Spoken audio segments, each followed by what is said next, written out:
Welcome back to another edition of Let's Talk. Today's Let's Talk is Couples Part 2. There were some things I left out with Couples Part 1, so I'm going to address them now. They're 8 key facts. Hopefully this will help you in your relationship, whether it be with a committed relationship, whether it be a friendship. These are all things that apply. First, compromise. You have to compromise. I've learned that relationships aren't 50-50. Everything is not even. Some people are meant to put more into it than other people. I'll give you an example of that. Me and my wife. My wife has a big heart and she gives to everybody that she feels is worthy. That makes her very special. So, I am her counterpart. I can care less about everybody else unless you are in my tight-knit group. So, which that means is she gives a lot and I don't. So that means that when we come to the relationship, I can give a lot to her. And to me, the little things that she does for me means more than the big things she does for anybody else. So you've got to learn compromise, and you got to learn how to, this night we want to watch my show. This night we want to watch my show. This date I'm doing the date. Next time you pick the date. It's just about compromise because it's two people living together. It is not two people and their worlds become one. It is two people living side by side. If it was two people in the world to become one, you'd be dating yourself. You'd be married to yourself. You'd be best friends with yourself. Being best friends with yourself is not bad. So it is two. I look at it like this way. Everybody has a path we walk down. I chose to put my path next to Chelsea's path. And we are walking our own paths side by side. We have children. Their paths are next to our paths. However, when they become adults, their paths will veer off and they'll make their own family and their own choices. But compromise. If you compromise, then it'll be easier to have your two paths next to each other. Which leads into communication. You need to learn to communicate with your friends, with your family, with your loved ones. You need to tell them your fears. You need to tell them your strengths, your weaknesses, your thoughts, your emotions, even if you think that they're silly, even that you think that person is going to think you're a horrible person. Do not need to hold those back. You need to speak them. They are your truths. Then you need to learn listening, because with compromise or with communication comes listening. You need to listen to your partner's fears and doubts and their desires. You need to listen to them. You need to take them in and not judge them. The best way I learn not to judge people is to not give a shit what they fucking think. If you do not care what other people think, it will lead you not to judge other people. It is not that their opinion might not matter, but we usually project our inner self on other people. We usually have these fears of what other people think of us, and we automatically project them on other people. Hence why somebody judges me, I'm not mad at them anymore, because whatever they're going through is so hard and so sad that they have to project that onto somebody else. So you have to communicate, you have to talk, but you also have to be willing to listen. Compromise.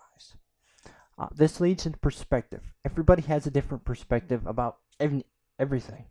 There's only a few things in life that you cannot have a different perspective on. Death, you will die. And gravity, you will fall. That is it. Life presents death. That's it.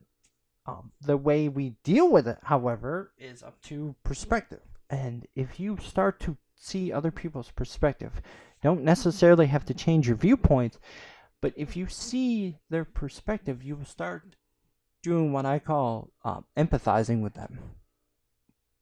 And it'll help communicate to see somebody else's perspective, to see somebody else's hurt and their pain and what they are going through. It will help. I'm telling you, it will help.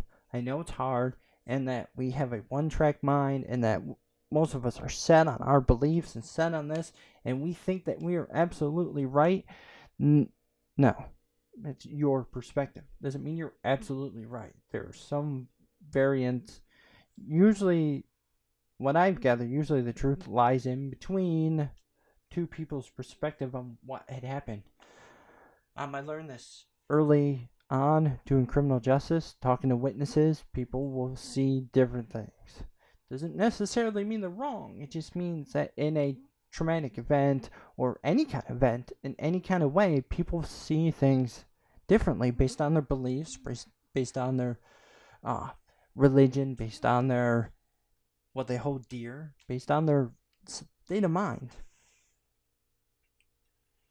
And if you get those, you will know how to communicate. You will figure it out. I promise you will get it. You also need time apart, especially if you have children.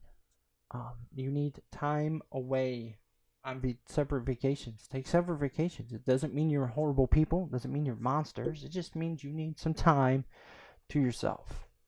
Spend time with your friends. Don't revolve your relationship around a person. It's not gonna be healthy. You can't latch on to one person and expect it to stay that way. Give it some space. But that being said, you also need the other part. You also need date nights. Again, especially if you have children, you need time together with no other distractions. No phones, no friends, no nothing. Just you and your loved one on whatever you think is a good date. Whatever you plan. It's fantastic. We've had rocky ups and downs, me and my wife. We have rocky parts. However, every time we go on a date, she glows. She absolutely glows. And just reminds me all over again why I fell in love. No distractions, no nothing. Do take pictures of each other, though. You will want those. And the last thing I'm going to say is you need to realize that sometimes you will have a bad day. Sometimes somebody else will piss you off. Sometimes work will piss you off. You need to realize that your partner did not cause that. You don't need to go and take it out on them.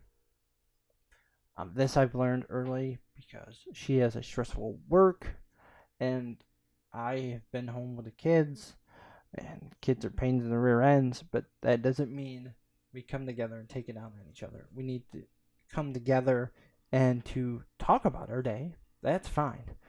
If you need to get it off your chest, that is absolutely fine. But you cannot, and see, here's the thing, because two people have a bad day on the same day.